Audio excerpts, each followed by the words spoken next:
మీ అందరి కష్ట ఫలితంతో తెలంగాణ రాష్ట్రంలో పేదోడి ప్రభుత్వం ఇందిరమ్మ రాజ్యం గౌరవ ముఖ్యమంత్రి రేవంత్ రెడ్డి గారి చేతుల మీదుగా గడిచిన 2 సంవత్సరాల 5 నెలలు పూర్తి చేసుకొని 6వ నెలలో ఈనాడున్నాం. ఆనాటి 10 సంవత్సరాల పాలన, ఈనాటి 2 సంవత్సరాల 5 పాలన మీకు చాలా స్పష్టంగా కనిపిస్తుంది. ఈ 2 సంవత్సరాల 5 నెలలలో పేదవాడి కష్టాలు తెలిసిన ఈ ప్రభుత్వం, పేదవాడి కష్టాలు ప్రత్యక్షంగా చూసిన గౌరవ ముఖ్యమంత్రి రేవంత్ రెడ్డి గారు, పేదవాడికి ఏం చేస్తే మంచిగా ఉంటుంది, పేదవాడికి ఏమందిస్తే ఆనందంగా ఉంటుందని అన్ని విధాల పరి విధాల ఆలోచించి పేదవాడి ఆత్మ గౌరవానికి చిహ్నంగా ఇల్లు ఇవ్వాలి అని పట్టుపట్టి మొదటి విడత 4.5 లక్షల ఇళ్లు రాష్ట్ర వ్యాప్తంగా ప్రతి నియోజకవర్గానికి 3,500 ఇళ్లు తగ్గకుండా, ప్రతి నియోజకవర్గానికి 3,500 ఇళ్లు తగ్గకుండా, ఐటీడీఏ ప్రాంతంలో అదనంగా ప్రతి నియోజకవర్గానికి 1000 ఇళ్లు అదనంగా రాష్ట్రంలో ప్రతి నియోజకవర్గానికి ఇవ్వటం జరిగింది.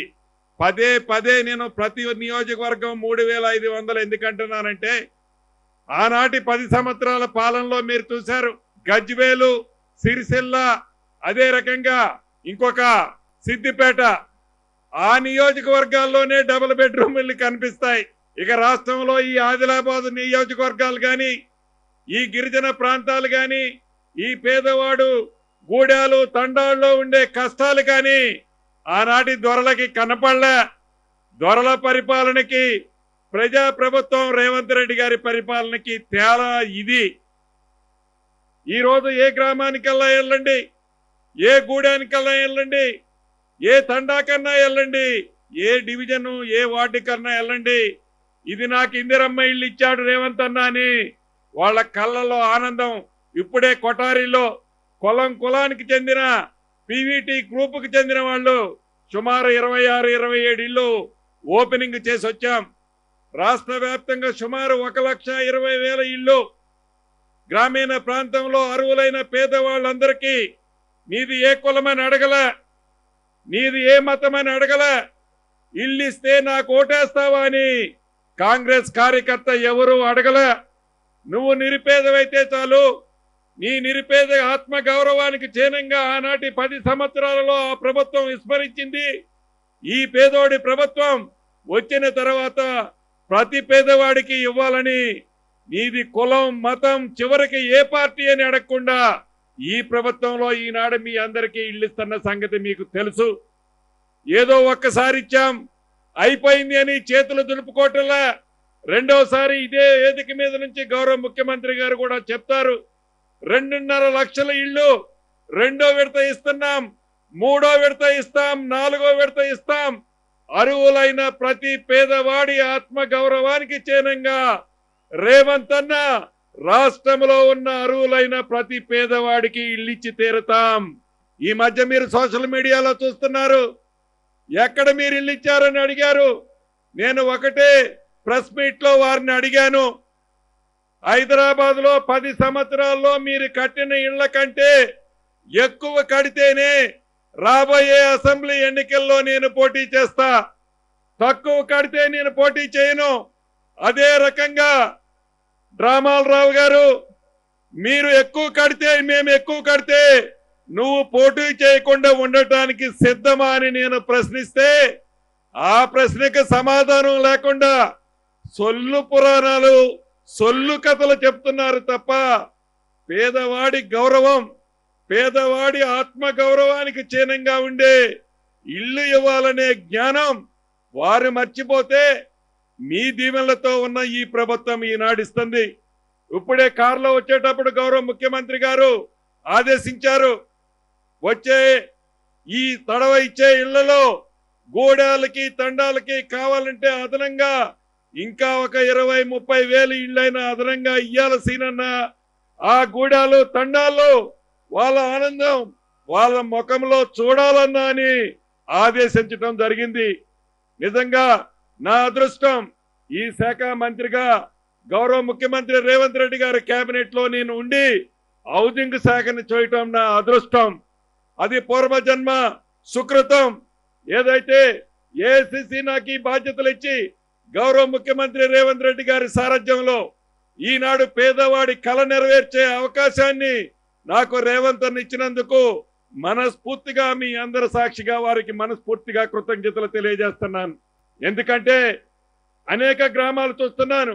నా నియోజకవర్గంలో తిరుమలాయపాలెం ఒక తండాకెళ్ళాను. ఈ మధ్యనే ఒక ఇంటికి శంకుస్థాపన చేసేటప్పుడు ఆ పిల్లోడు అన్న మొన్నటిదాకా నాకు గుడిసుండేది, మొన్నటిదాకా నాకు తాటాకులు గుడిసుండేది, నువ్వు ఇచ్చిన ఇందిరమ్మ ఇల్లు కట్టుకున్న తర్వాత గుడిసున్నప్పుడు నాకు పిల్లనీయటానికి కూడా ఎవడూ రాలేదు, నాకు పెళ్లి కాలేదు, ఇల్లు కట్టుకున్న తర్వాత రేపేనన్నా నా పెళ్ళని ఆ తమ్ముడు చెప్తే, ఆ ట్రైబల్ లంబాడి తమ్ముడు చెప్తే నా కళ్ళమ్మటి నీళ్లు చెమ్మగిల్లాయి. జీవితానికి ఏం కావాలి? అంతకంటే ఆనందం ఏముంటుంది? ధనిక తెలంగాణ రాష్ట్రం ఏర్పడిన తర్వాత ఆనాటి పెద్దలకి ధనిక తెలంగాణ రాష్ట్రంలో పేదోడి కళ నెరవేర్చాలని జ్ఞానం లేకపోతే కాళేశ్వరం కడితే 1,00,000 కోట్లు వస్తాయి, నాకు 1,00,000 కోట్ల కమిషన్ వస్తుందని కాళేశ్వరం కట్టడానికి మ్యాపులు వేసుకున్నారు తప్ప పేదవాడికి ఇల్లు కడితే నాకేం కమిషన్ వస్తుందని స్వార్థంతో పేదవాడి ఇల్లు కట్టాలనే ఆలోచన విస్మరిస్తే పేదోళ్ల నుంచి గ్రామీణ ప్రాంతం నుంచి వచ్చిన ఈ ముఖ్యమంత్రి గారు మీ గుండెల్లో ఉన్న రేవంత్ రెడ్డి గారి ఆలోచనలతో సహచర కేబినెట్ మంత్రుల సహకారంతో ఇప్పుడు సుమారు 1,20,000 ఇళ్లు పైచిలకు గృహప్రవేశాలు చేసుకున్నాం. ఇంకా 2 నెలలలోపు మరొక 1,00,000 చేసుకుంటాం. ఇది నిరంతరము ప్రక్రియ. ఒకసారి ఇచ్చి ఆనాటి పెద్దల్లాగా బొమ్మలు చూపించే ప్రభుత్వం కాదు. వేదిక మీద ప్రతిపక్ష శాసనసభ్యులు కూడా ఉన్నారు. వారికి తెలుసు అనేక పర్యాయాలు ఈ ప్రభుత్వాన్ని ఇందిరమ్మ ఇళ్ల పట్ల వారు అభినందనలు తెలిపిన సందర్భాలు చాలా ఉన్నాయి. ఈ వేదిక ద్వారా వారిని కూడా ప్రత్యేకంగా ఈ ప్రభుత్వ పక్షాన అభినందిస్తున్నాను. ఎందుకంటే నిజాన్ని నిర్భయంగా వాళ్ళు ఒప్పుకొని చెప్పిన సందర్భాలు ఉన్నాయి.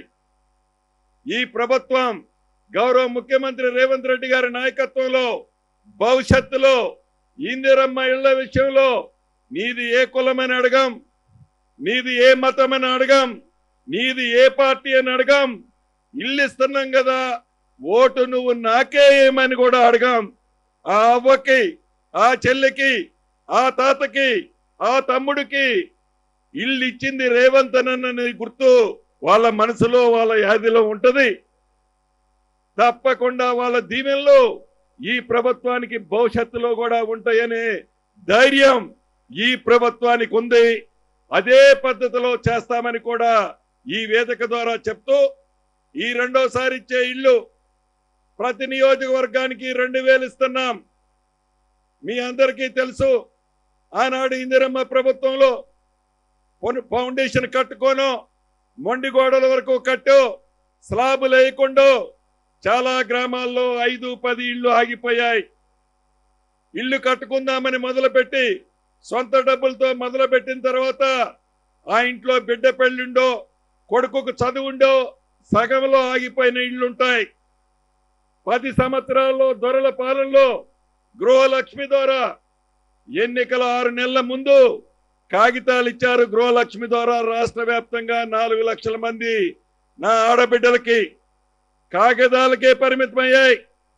అలా ఇచ్చి ఆగిపోయి మధ్యలో ఆగిపోయిన ఇళ్లున్నాయి. ఈ రెండోసారి ఇస్తున్న ఇళ్లలో అటువంటి వాటికి సంబంధించిన ఈ విడత ఈ 2,000లో 500 ఇళ్లు అటువంటి వాటిని కూడా ఇస్తున్నాం.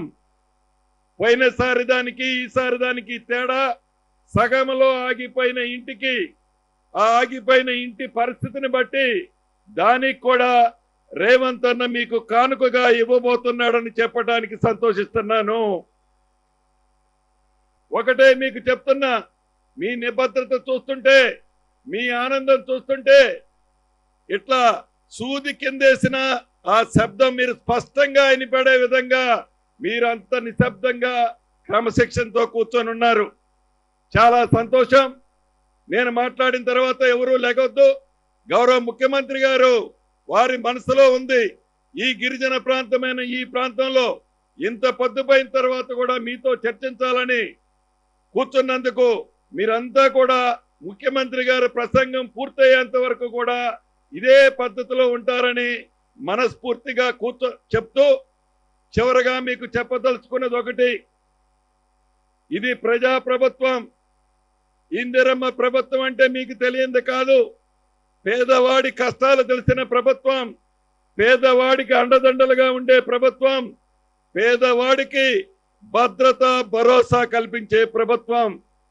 అది ఏ కులమైనా కానీ, ఏ మతమైనా కానీ, ఏ పార్టీ అయినా కానీ మీ అండదండలుగా ఈ ఇందిరమ్మ ప్రభుత్వంలో రేవంత్ అన్న వారి సైన్యం మేమంతా ఉంటామని మీకు తెలియజేసుకుంటూ మరొక్కసారి లక్షలాది మందిగా ఇక్కడికి విచ్చేసిన నా కుటుంబ సభ్యులకి, ఈ కార్యక్రమాన్ని ఏర్పాటు చేసిన ఇన్ఛార్జి మంత్రివర్యులు జోపాలన్న, ప్రేమ్ సాగర్ రావు అన్న గారికి, అదే రకంగా స్థానిక నాయకులందరికీ మరొక్కసారి చేతులు జోడించి నమస్కారం తెలుపుతూ సెలవు తీసుకుంటున్నాను. Thank you.